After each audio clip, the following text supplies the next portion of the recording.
আমার এই কণ্ঠে তুমি তোমারে বাড়ি তুলেছ, বুকের তেরাজে তুমি কোরআনের স্থান দিয়েছ। এত ভালোবাসো কেন মালিক আমার, কি করে শুকর তার করি আদায়। এত ভালোবাসো কেন মালিক আমার, এত ভালোবাসো কেন মালিক আমার। ও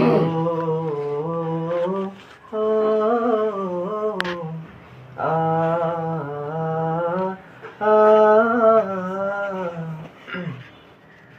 পৃথিবীর দিকে দিকে